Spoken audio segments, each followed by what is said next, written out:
Итак, мы в эфире. We are on air. Okay. Добрый вечер, наши дорогие зрители, кто смотрит сейчас прямой эфир и кто потом будет смотреть запись. Это видеопроект «Интересный понедельник». Я его ведущая Ирина Соловьева.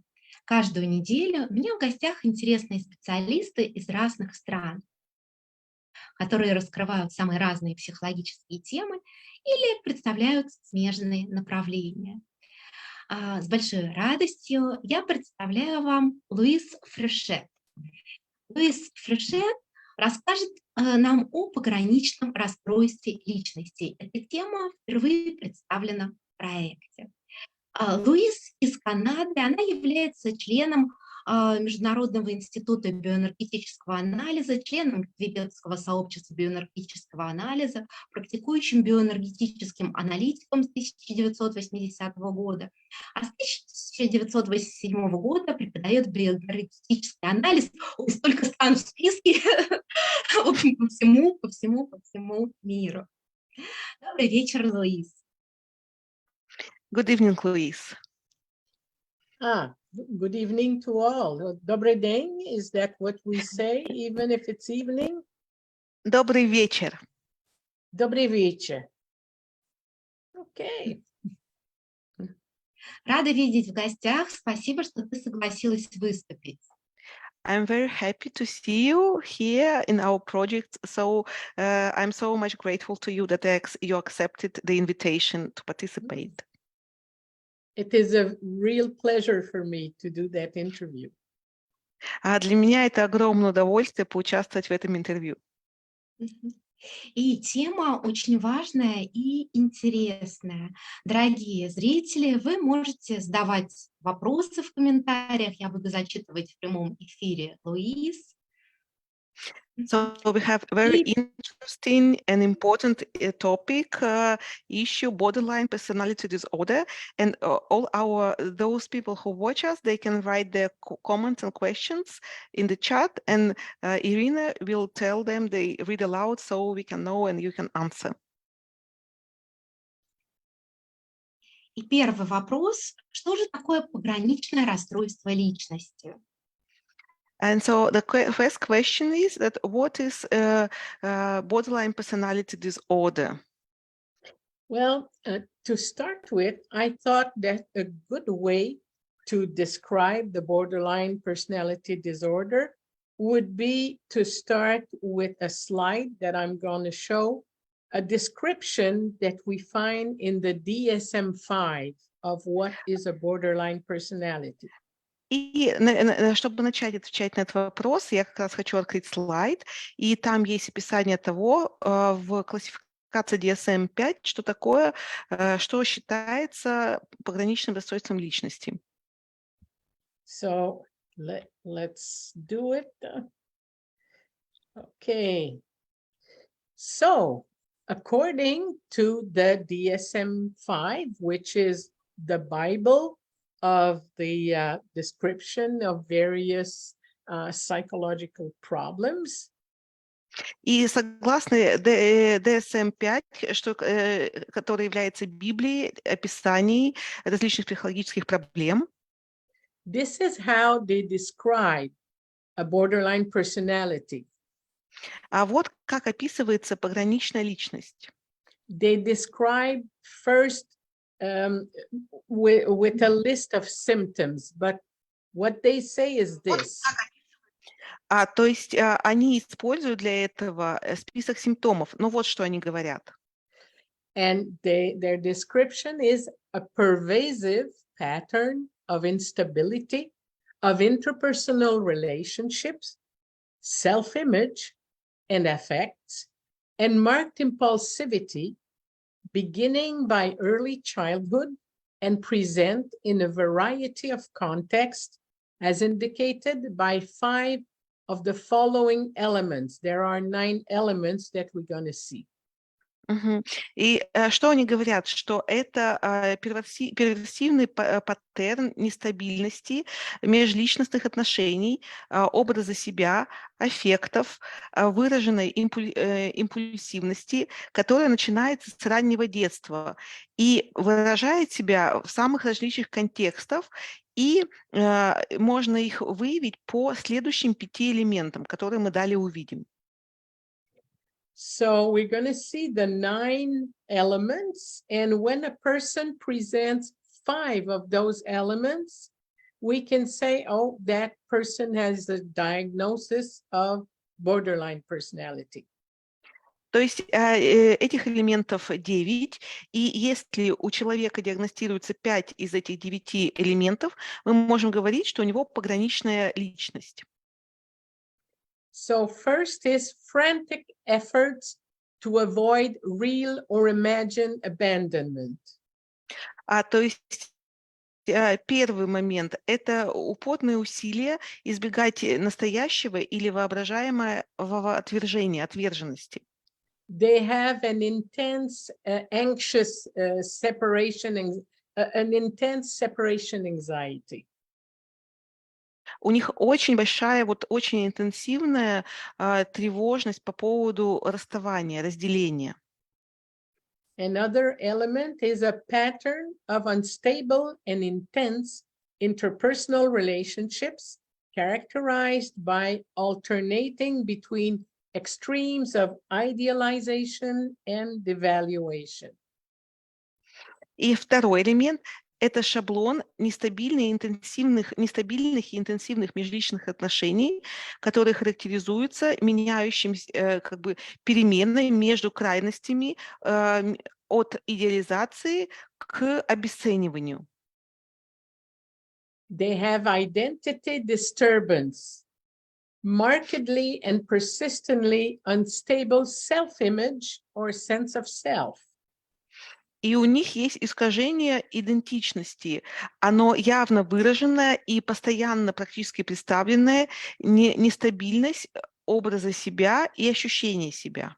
They're not very sure who they are, and we're going to explain why this is like this. Они не совсем уверены, кто они, кем они являются, и мы попозже объясним, почему это так. Then there is impulsivity in at least 2 areas that are potentially self-damaging. That could be spending, sex, substance abuse, reckless driving, binge eating, etc. То есть импульсивность как минимум в 2 областях, которые потенциально наносят себе вред. Это, например, трата денег, секс, использование каких-то наркотических веществ, такое вот опасное вождение и расстройство пищевого поведения, то есть переедание. These are self-destructive habits. Это сам Yeah, what I just described are self-destructive habits, impulsive habits. И вот все, что я только что описала, это саморазрушительные привычки, они импульсивны. Then there is recurrent suicidal behavior, gestures, or threats, or self-mutilating behavior. То есть и следующий момент – это повторяющее суицидальное поведение, жесты или угроза, или поведение, которое вредит себе, повреждает себя. Affective instability due to a marked reactivity of mood. They can be very irritable, anxious, their mood changes quickly. То есть аффективная нестабильность из-за выраженной реактивности поведения. То есть у них очень такое выраженные перепады настроений, они могут быть резко очень раздражительными, очень беспокойными. Chronic feelings of emptiness. Хроническое ощущение пустоты. Inappropriate, intense anger or difficulty controlling anger. And this Не is, okay, go ahead. Да, то есть не к месту, неподходящее, интенсивный, неподходящий, как бы интенсивный гнев или сложность контролировать гнев. The person can frequently become angry or even get into fights. То есть, например, человек очень часто в физические драки вступать. And the last one, transient stress-related paranoid ideation or severe dissociative symptoms.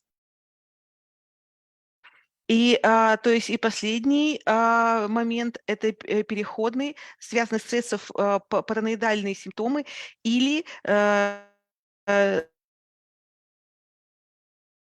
сильные, как бы, такие очень выраженные диссоциативные симптомы. Okay. I hope this is clear. As you see, I'm going to stop here. As you see, this describes symptoms. It's the visible part of how a person can react or can behave. And it's the external observation of the symptoms. But И я здесь остановлюсь. И, как вы видите, это описание симптомов, то есть то, что мы можем видеть вовне, как человек реагирует, как он себя ведет, но это внешние симптомы. it's not necessary that the person has the 9 elements. 5 out of the 9 make it, we think that person is possibly borderline. То есть не обязательно, чтобы были представлены все 9 элементов. Для нас, для диагностики, достаточно 5 из 9 для того, чтобы мы сделали предположение, что это пограничные, уже пограничные. But that does not explain to us the inner world of the person, how that what are the dynamics inside the person.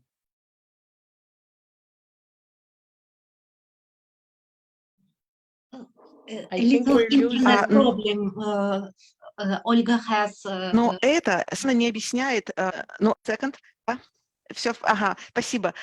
Но это совершенно не объясняет внутреннюю динамику человека. Почему у него такие? So in that interview, I would like to explain how a person becomes like this. What happened in that life, in the life of that person to develop that kind of behavior. И поэтому в этом интервью я хотела бы объяснить, что происходит в жизни такого человека, чтобы у него развилось такое поведение. I think, Irina, you had a question about what are the reasons for being, is that your question? Да, по-моему, Ирина как раз спрашивала, почему, какова причина, что у человека есть это расстройство, то есть, насколько я помню, правильно я помню, да? Лея? Да, что это генетика, это врожденное, или есть какие-то психологические причины, а какие, в каком возрасте? So is it genetically determined, or maybe it's inborn, or maybe there is some psychological issues happens, and then at what age? Well, it is very difficult to distinguish, is it innate or is it developed because of the history? It's very hard to distinguish what is congenital and what is inherited. На самом деле очень сложно точно различить, что является врожденным, а что развелось в результате определенной семейной истории человека. Очень сложно вот на 100%, вот что генетически обусловлено, да, врожденно обусловлено, а что обусловлено воспитанием. You see, we have to understand that the history of the borderline. The borderline has come to life in an environment that is very chaotic. А для этого нам нужно понять историю, семейную историю пограничной структуры. И люди с пограничной структурой, они исходят из семьи, где все очень хаотично. Oftentimes, the mother of the borderline is herself or a psychotic person or a borderline person. И очень часто мама человека с пограничным расстройством личности, она сама по себе либо психотична, либо она сама представляет как раз пограничную структуру. We have to understand that the mother or the primary caregiver, sometimes it's not the mother, but the primary caregiver who takes care of the child right as when they are born, when they are very small. Но под мамой мы подразумеваем не обязательно именно маму, а первичного опекуна. То есть, потому что это не всегда мама. Но это важно, что это тот человек, который заботится о ребенке, когда он родился. That person has no capacity to be attuned to the little baby, to understand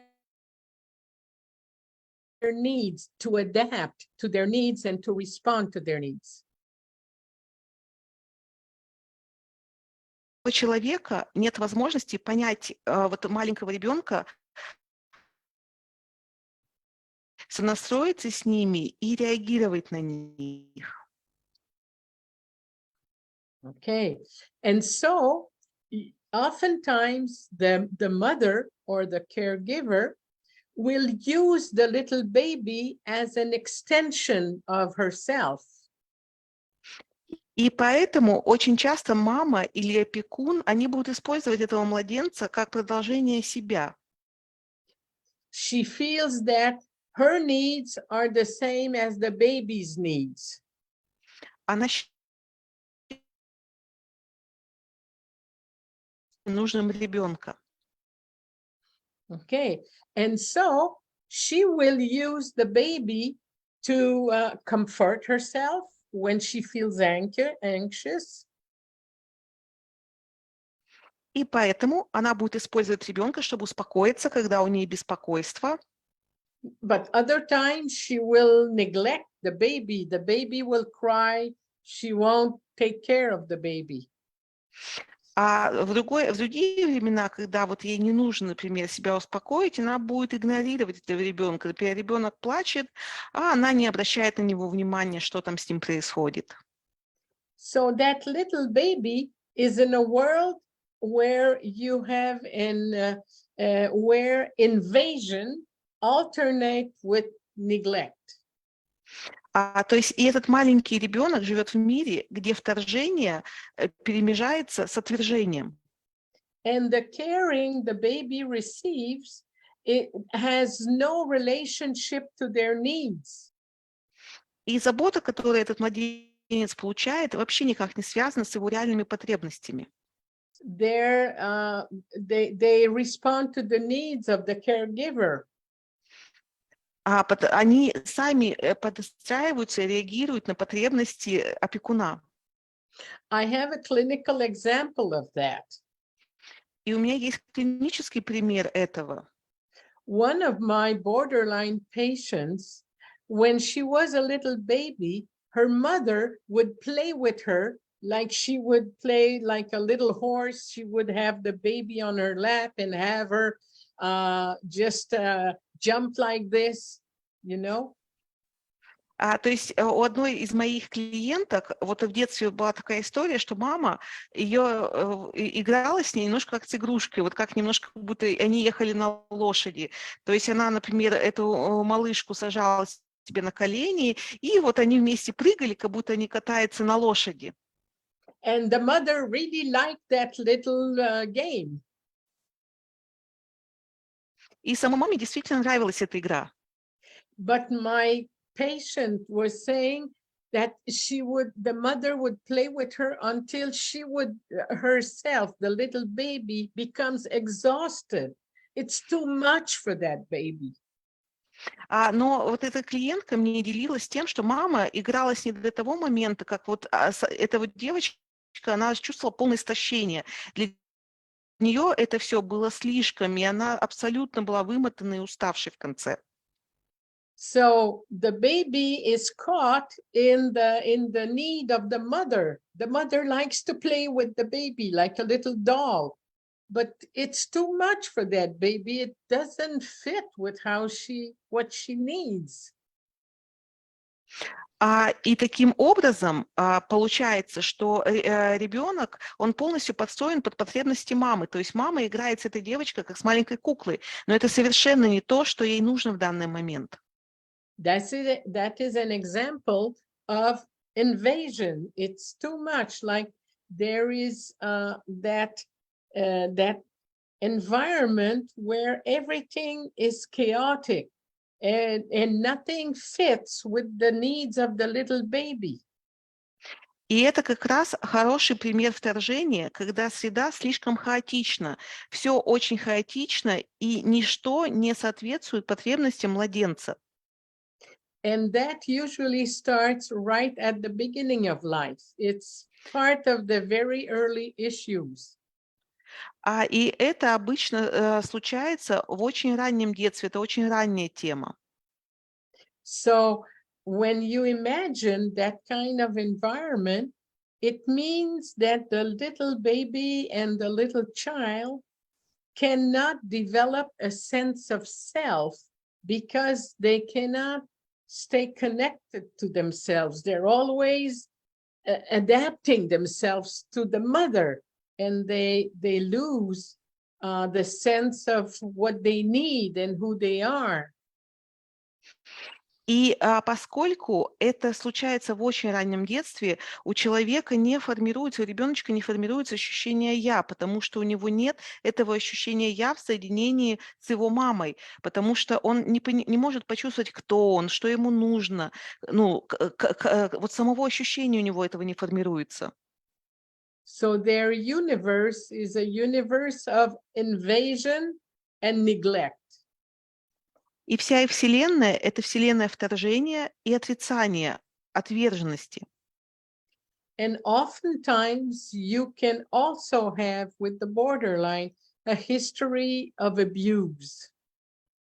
И также очень часто с пограничными клиентами бывает история насилия.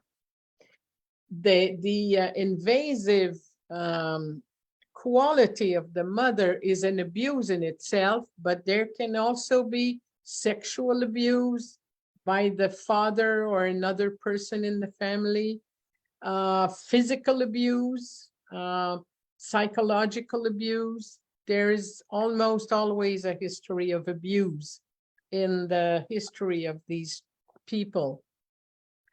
То есть и такого инвазивное, да, вторженческое поведение мамы — это само по себе насилие. Но также зачастую в истории этих людей есть и непосредственное насилие, может быть, сексуальное, там, физическое, эмоциональное. То есть в их истории очень-очень распространена тема насилия. Do you think I've responded to the question of when it starts, Irina? Ирина, как вы считаете, я ответила на вопрос, когда это начинается? Да, спасибо большое.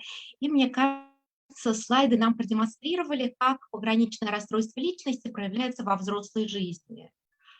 Yes, thank you so much. And I have a feeling that on the slide we could see, on the presentation we could see how the borderline disorder is expressed in adult life. How can we see it in other people? You mean, how do I know when a client comes in, whether that client is a borderline person? No, Irina said that from the slide, from the presentation, we could see the main symptoms. Oh, yeah. But this is the symptoms. Now we need to understand their inner organization. Да, это правда, это внешние симптомы, и нам действительно важно понять внутреннюю организацию. I have two other slides that can explain a little bit the organization. The somatic organization, because as a bioenergetic therapist, we look at the body and the body tells us a story. And then the psychic organization. И у меня есть еще 2 слайда, потому что я биоэнергетический терапевт, и нам как раз тело и психика рассказывают историю человека. Это то, как мы узнаем о нем. Okay, if I may, Очень интересно. I will just go to another slide here, just 2 more slides that I want to present. Okay. Так, у меня как раз еще 2 слайда, которые я хочу показать. So this is my own representation of the somatic organization of a borderline person. Это моя собственная репрезентация соматической организации человека с пограничной личностью. Okay, I would like to have the pointer. Okay. Секундочку, хочу сейчас указку выбрать. So, first of all, oftentimes their body looks like an empty house because they don't inhabit their bodies. То есть, прежде всего, зачастую их дом выглядит как нежилой дом, потому что они как его не населяют собой.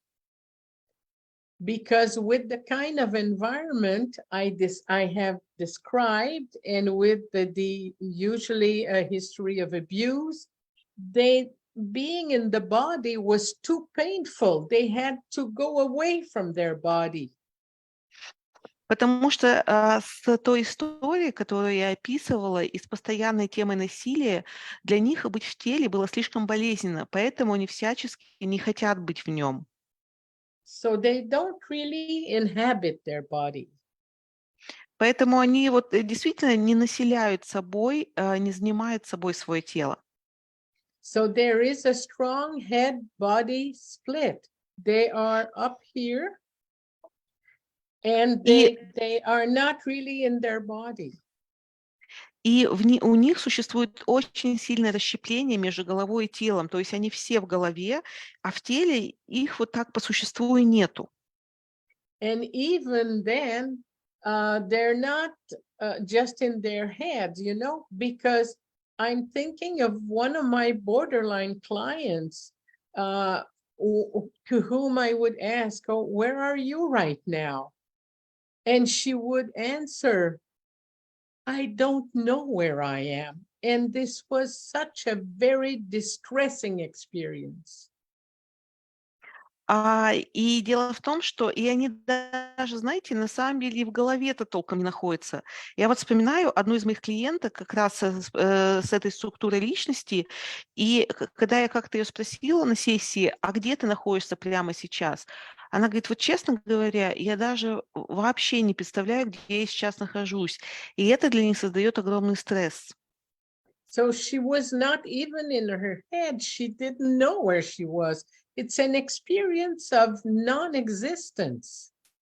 Ее даже в голове не было. Она вообще не представляла, где она была. Это вот само такое переживание несуществования. And then because they don't inhabit their body often looks like it has no shape, sometimes overweight, not always, but sometimes dysmorphic, meaning the parts doesn't seem to go with one another.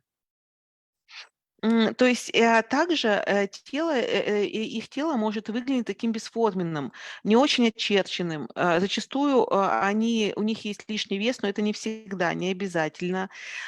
И также дисморфичный, то есть когда смотришь на это тело, есть ощущение, что как будто части не подходят друг другу. For example, the upper body could be very delicate, and then the lower body is very heavy. Например, верхняя часть тела очень такая деликатная, очень тонкая и очень тяжелый низ тела. Or people have small hands and feet, like baby hands, baby feet, but very heavy body. Или же, например, у них ручки и ножки, вот ладошки и стопы могут быть очень такими маленькими, как у младенца, практически у ребеночка, и очень-очень тяжелое тело при этом. Like the pieces don't go together. Как будто части тела, они не сочетаются друг с другом. Then there is a strong diaphragmatic tension because oftentimes these people really reduce their breathing a lot to not feel. И также есть очень сильное диафрагмальное напряжение, потому что очень часто это люди сдерживают свое дыхание, чтобы не чувствовать. But at the same time, there is a lot of charge in the organism with a lot of intense feelings, but a difficulty or an incapacity to contain this feeling because they don't have a good container. Their body is not a good container.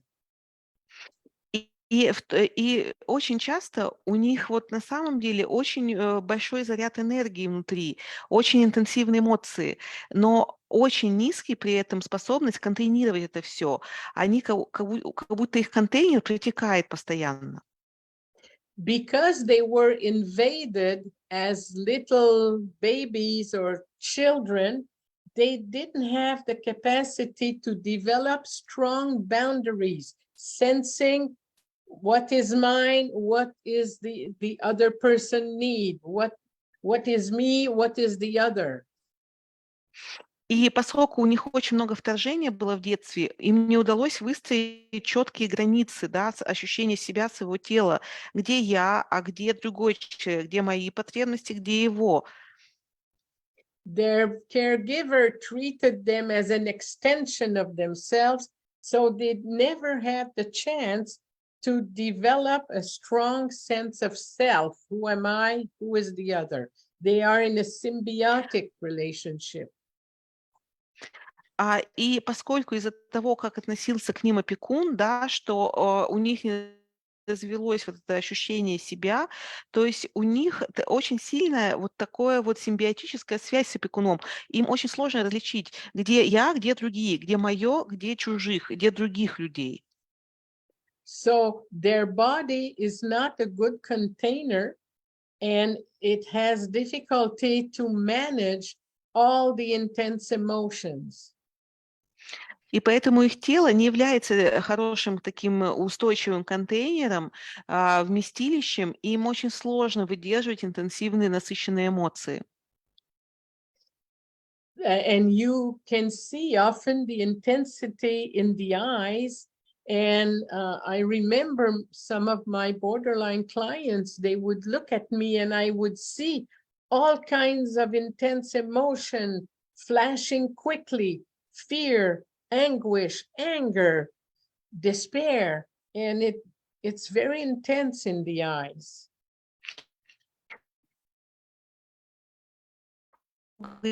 Интенсивности в глазах, потому что вот знаете, как вот я у своих клиентов часто замечаю, смотришь им в глаза, и у них вот прямо вспышки таких ярких эмоций, грусть, ненависть, гнев, они прям вспыхивают и проскальзывают в их взгляде. And when they enter in relation with the therapist, usually you can feel the intensity with which they want to connect. И когда они входят в отношения с терапевтом, обычно вы видите ту интенсивность, с которой они хотят входить в контакт. There is often a lack of connection with their pelvis, especially if they have been sexually abused. И очень часто недостаточно соединенности с их тазом, особенно если было сексуальное насилие. And lack of contact with the ground through the legs and feet. They don't have a good grounding. И также им не хватает соединения с ногами и стопами, им не хватает вот такого хорошего. We have to understand that our first ground when we are a little baby just born, our first ground is the body of the mother. И нам нужно понимать, что как только мы рождаемся, наша первая земля, наша первая основа для заземления – это тело нашей мамы. But the mother of the borderline was so out of touch with the baby that it felt like it's not a good ground where I can rest. Но мама была настолько не в контакте с этим младенцем, что не было совершенно ощущения хорошей почвы для заземления, да. Напротив, было ощущение, что это совершенно не та как область, не та площадка, на которой я могу расслабиться и отдохнуть. So they don't have good grounding. The earth, Mother Earth is not, they don't feel it's safe. А у них нет хорошего заземления, поэтому они не чувствуют, что Мать-Земля — это что-то защищенное, что-то безопасное. And then the psychic organization, okay, И также пару слов про психическую организацию. how are they organized inside? Well, of course, they have chaotic and intense emotions. Как они организованы внутри психически? Разумеется, у них очень хаотичные и интенсивные эмоции. And their inner feeling is that it's kind of disorganized. It's like a big storm inside, but with no organization. И их внутреннее чувство, что они вот как раз дезорганизованы, что внутри них находится настоящий шторм, который никак не организован. They usually establish a symbiotic relationship with others and have difficulty to clearly see what belongs to them, what belongs to the other person. И обычно у них устанавливаются симбиотические отношения с другими людьми, и им очень сложно увидеть, что принадлежит им, что относится к ним, а что к другим людям. Mhm. Okay, then you have, they also have a lack of sense of boundaries.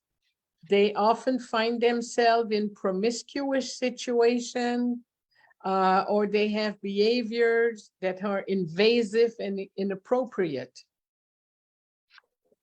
Также у них есть им не хватает ощущения границ. Часто они в таких неоднозначных ситуациях оказываются или сталкиваются с поведением, которое не подобает или вторгается в их границы. They would tend to invade other like they were invaded. They have no sense of what is the good distance.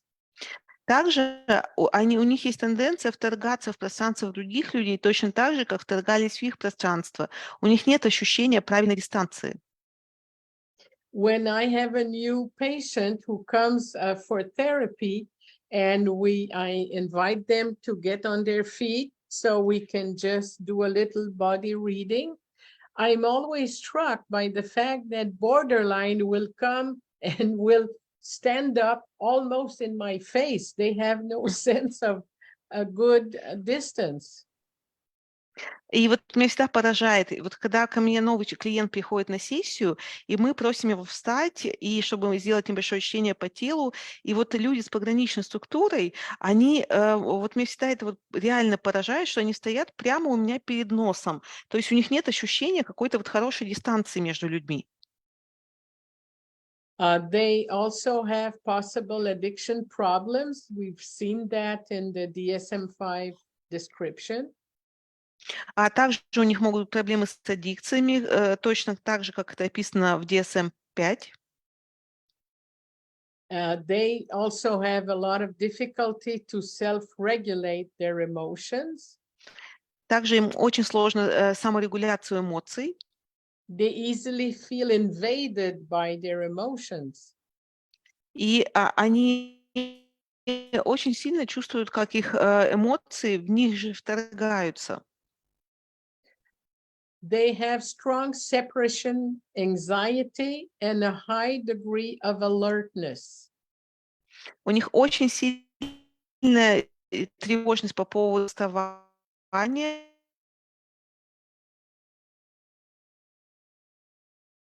Have we lost Olga?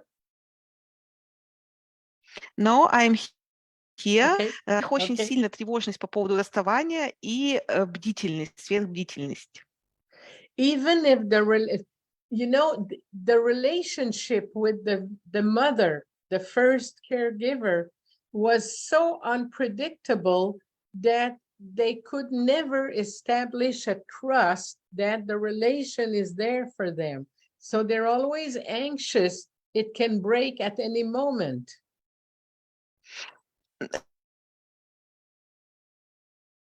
Последовательные отношения с мамой в детстве, то есть, что у них не смогло развиться вот доверие, что Okay. They have tendency to replicate in their lives the type of abusive отношения situation могут быть that they постоянными. were. Для них это отпечаток. A little bit problem, yes, with the internet. Maybe Olga has just one moment. Yes, yes, я вас слышу, все. Oh, very good. Okay. Yes, yes, you can continue. I can continue? Yes, Yeah. please. Okay. And their organization of the defense mechanism are very primitive. It's splitting off between good, bad, love, hate, dissociating, projecting, projective identification. I will talk a little bit later about that mechanism that is important for them. But what is to understand is that they could never develop a strong and stable defense mechanism. It's always like a very precarious organization. И то есть, во-первых, у них есть тенденция повторять ситуации абьюза, насилия, которые они пережили в детстве. Во-вторых, у них очень примитивный механизм защиты. У них очень сильно вот такая расщепленность, хорошее, плохое, любовь, ненависть. Также у них есть проективная идентификация очень сильная. And their attachment pattern, according to Ainsworth and Bowlby, is a disoriented, disorganized attachment pattern. И шаблон их привязанности по Болби — это дезориентирован, дезорганизованный. So this is why, how we could probably recognize and try to understand the borderline person, have a sense of how Да, и вот это, да, это то, что может нам помочь понять, вот как себя ощущает человек с пограничной структурой. I described or I explained the organization because we need to understand what is their existential struggle. They are difficult. Да, почему вот я так вот настойчиво объясняю их внутреннюю организацию, потому что нам нужно понять их экзистенциальную борьбу. Она действительно для них очень сложная. They are difficult clients. They are challenging clients. But at the same time, I can say that they were my best teachers. Это очень сложные, очень клиенты, которые дают огромный вызов терапевту. Но в то же самое время я могу сказать, что это были мои лучшие учителя. Спасибо огромное, Луиза. Очень интересно. И зрители, слушатели посылали много сердечек, смайликов, нас поддерживали. Thank you so much. Our viewers, they sent hearts and smiles. Yeah, is it finished?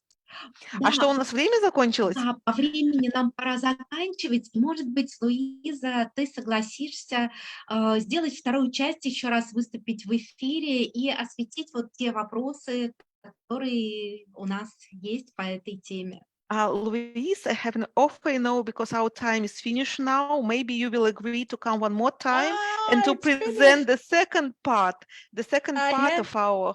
Yes, I had another part about how to do therapy with them. Да, я подготовила же часть про терапию с такими клиентами, да.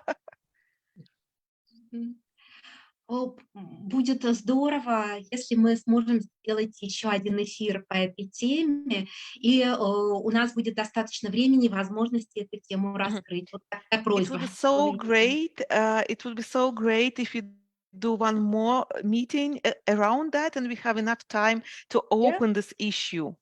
Yeah, Да? I would love that. Да, я с удовольствием. Because it's the important part. How do we Это relate самая to them? важная же часть. Это самое, мы только подходили к ней, и вот. Огромное спасибо Луизе за то, что щедро поделилась своими знаниями, своим огромным профессиональным опытом. Thank you so much, Louise, for sharing your knowledge and your precious professional experience.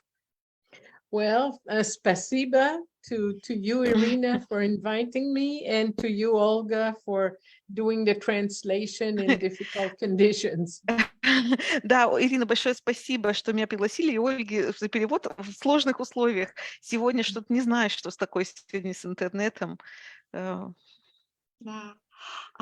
Большое спасибо Ольге. Вот Ольга выключила видео, чтобы лучше была связь, да, лучше Да. было слышно. Может быть, Ольга, сейчас вы включите в завершении тоже, покажетесь еще раз нашим зрителям. Спасибо вам большое. Yes, Да. И, конечно, большое спасибо нашим спасибо. дорогим зрителям, слушателям. И до новых встреч.